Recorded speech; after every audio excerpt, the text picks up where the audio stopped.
My name is Matt with Professor Owen's Adult Health 1. We are going to demonstrate how to do an IV piggyback today.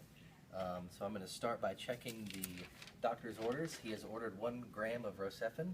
We have available here 500 milligrams per ml of Rocephin. So we are going to administer 2 milliliters of Rocephin to the patient. So I'm going to start by drawing up my medication. So I'm going to wipe the vial off with alcohol. I'm going to inject air into the vial to pull back 2 mLs of the medication. Alright. And I'm going to take my mini bag and I'm going to wipe off that with alcohol and I'm going to inject the medication into it. So put that in, 2 mLs, to recap my needle, and this goes into the sharps container.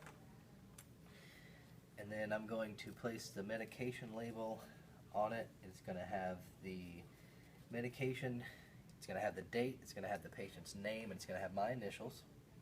And then I'm going to go into the room with the patient.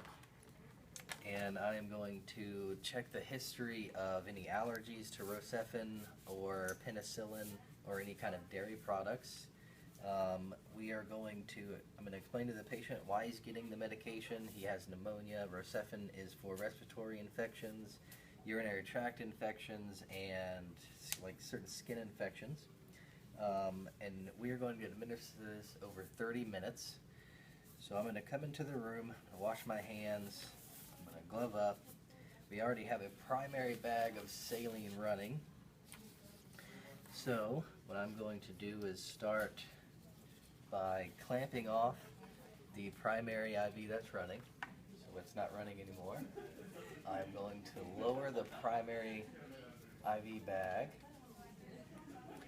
I'm going to place the medication up here. It has to be above the primary bag that's running.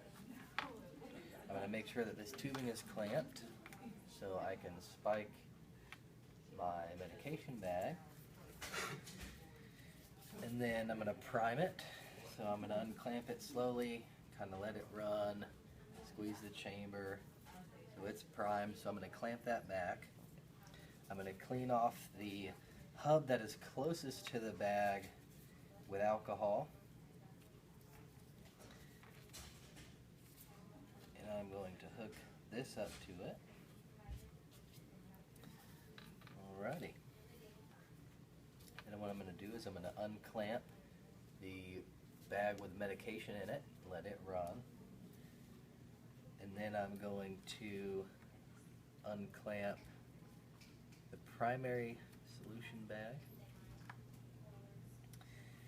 And I'm going to observe for any kind of reaction that the patient might have, if he's going to have an anaphylactic reaction or any kind of severe redness or burning sensations. I'm going to make sure that I document in the computer the time that I gave the medication, the route that it was given, that the site wasn't infected, no phlebitis was present. I'm going to put in the notes how well the patient tolerated it and any questions that he had, and the instruction teaching that I gave him about the reason why we're giving it to him, and that's it.